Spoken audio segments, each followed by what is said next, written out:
웅대 할아버지의 두 아들. 옛날 지혜로운 사자왕이 다스리는 평화로운 숲속 나라에 넉넉한 살림을 꾸려가는 곰 할아버지 웅대가 살고 있었어요.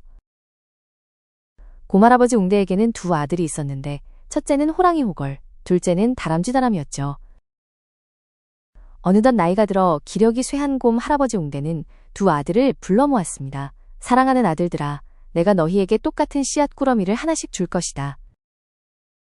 이 씨앗들로 나에게 가장 귀한 것을 만들어 가져오너라. 그 결과로 나는 너희에게 가장 귀한 유산을 남겨주마.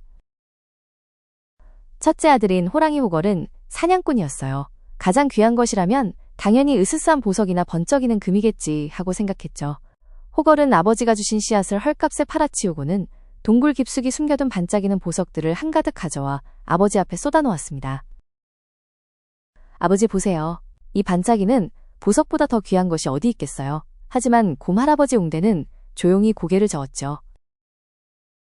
며칠이 지났습니다. 그때 둘째 아들인 다람쥐 다람이가 낑낑거리며 돌아왔어요.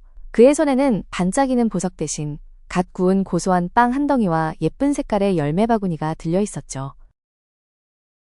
곰 할아버지 웅대는 신기하다는 듯 물었습니다. 아들아, 너는 왜 빵과 열매를 가져왔느냐? 다람쥐가 활짝 웃으며 말했습니다. 아버지, 저는 아버지께서 주신 씨앗을 땅에 심고 매일 정성껏 물을 주며 돌보았어요. 그리고 햇볕과 바람이 씨앗을 자라게 해주어 이렇게 많은 곡식과 열매를 거둘 수 있었답니다. 이 곡식으로 빵을 굽고 이 열매를 나누어 먹으면 숲속 친구들 모두 배불리 먹을 수 있을 거예요. 제게는 이것이 가장 귀한 것이랍니다.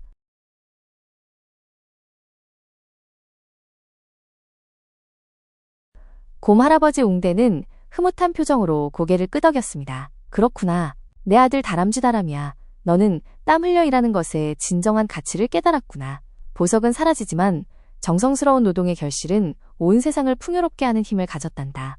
결국 곰 할아버지 웅대는 자신의 지혜와 재산을 땀 흘려 일하는 기쁨을 아는 다람이에게 물려주었답니다. 그 후로 다람쥐는 숲속 친구들과 함께 열심히 일하고 나누며 오래오래 행복하게 살았답니다. 지혜. 옛날 옛적 푸른 숲속 깊은 곳에 지혜의 숲이 있었습니다. 이곳에는 항상 조용한 부엉이 현명과 끊임없이 제잘거리는 앵무새 수다가 살고 있었죠. 수다는 숲속의 모든 소식을 가장 먼저 알아내고 큰 소리로 떠벌리곤 했습니다. 다람쥐가 어디에 도토리를 숨겼는지, 토끼가 어떤 풀을 좋아하는지 모든 동물의 이야기가 수다의 입을 통해 퍼져나갔죠. 하지만 현명은 달랐습니다. 그는 밤에도 낮에도 조용히 나뭇가지에 앉아 숲을 지켜볼 뿐이었죠. 다른 동물들이 시끄럽게 떠들거나 싸울 때도 현명은 그저 지켜보며 깊은 생각에 잠겼습니다. 하루는 수다가 현명에게 다가가 물었습니다. 현명님, 왜 그렇게 조용히만 계세요? 숲속의 소문은 전부 제가 퍼뜨리는데 현명님은 아무것도 모르시죠? 현명은 천천히 눈을 뜨고 말했습니다. 수다야, 말은 마음의 밭에 심는 씨앗과 같단다. 네가 하는 말은 밭에 심는 씨앗이 되지. 하지만 나는 아무 씨앗이나 심고 싶지 않아. 나쁜 씨앗을 심으면 독초가 자라지 않겠니? 침묵은 곧 지혜의 씨앗을 고르는 시간과 같단다. 어떤 씨앗을 심을지 신중하게 고르는 것처럼 어떤 말을 할지 깊이 생각해야 하는 것이지. 수다는 현명의 말을 곰곰이 생각했습니다. 자신이 했던 말들 때문에 상처받았던 동물들의 얼굴이 떠올랐어요.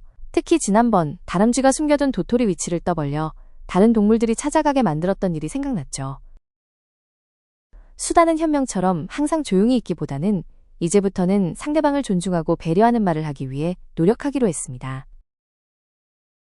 며칠 후 숲속에 큰 폭풍이 온다는 소문이 돌았습니다.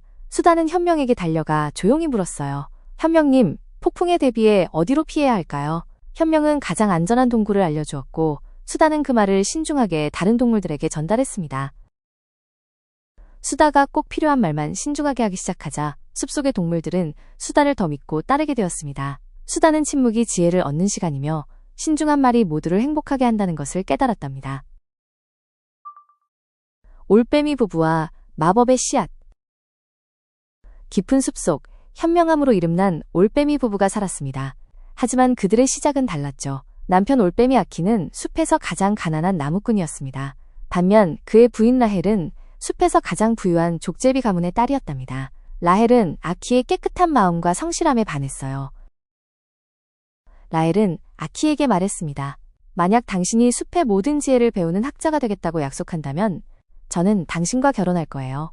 라헬의 아버지는 맹렬히 반대하며 소리쳤습니다. 어떻게 감히 나무꾼과 결혼하겠다는 것이냐. 그는 라헬을 집에서 쫓아냈습니다. 하지만 라헬은 아키를 굳게 믿었습니다. 결혼 후 라헬은 아키가 지혜를 얻을 수 있도록 숲의 가장 깊은 곳으로 그를 보냈습니다. 그곳은 아무도 쉽게 갈 수 없는 지혜의 씨앗이 숨겨진 곳이었죠. 아키는 매일 밤 달빛 아래서 밤새도록 지혜의 씨앗을 연구했습니다. 그는 작은 씨앗 하나하나에 담긴 숲의 비밀을 파헤치며 끊임없이 배우고 또 배웠습니다. 라헬은 그런 아키를 위해 매일 새벽 멀리 떨어진 곳에서 따뜻한 먹이를 날라다 주었습니다. 그녀의 날개는 지쳐 있었지만 아키를 향한 사랑으로 가득했습니다. 혹독한 겨울이 찾아왔을 때 라헬은 차가운 바람을 막아줄 작은 둥지를 만들었습니다. 숲속을 헤매며 떨어진 깃털들을 하나하나 모아 정성껏 엮었죠. 12번의 계절이 지나고 마침내 아키는 숲의 모든 지혜를 깨달은 현자가 되어 돌아왔습니다. 그의 빛나는 눈은 숲의 어둠 속에서도 길을 밝힐 만큼 총명했지요. 수많은 동물들이 그의 가르침을 듣기 위해 뒤따랐습니다. 마침내 집 근처에 다다른 아키의 제자들은 남루한 깃털을 지닌 한 올빼미가 아키에게 다가가는 것을 보고 수군거렸습니다. 그 올빼미는 바로 라헬이었죠. 그때 아키가 말했습니다. 이 숲의 모든 지혜, 내 머릿속의 모든 빛은 바로 저 올빼미, 내가 사랑하는 아내 덕분이다. 나의 아내가 믿음과 헌신으로 나를 이 자리에 있게 했다. 그의 말에 모두가 고개를 끄덕였습니다. 라헬의 아버지는 사위가 위대한 현자가 된 것을 알고 눈물을 흘리며 후회했습니다. 그는 자신의 과거를 뉘우치고 라헬 부부에게 숲에서 가장 울창한 나무와 가장 맑은 샘을 선물했습니다. 사랑은 단지 외적인 모습이 아니라 서로에 대한 깊은 믿음과 헌신으로 완성된다는 것을요.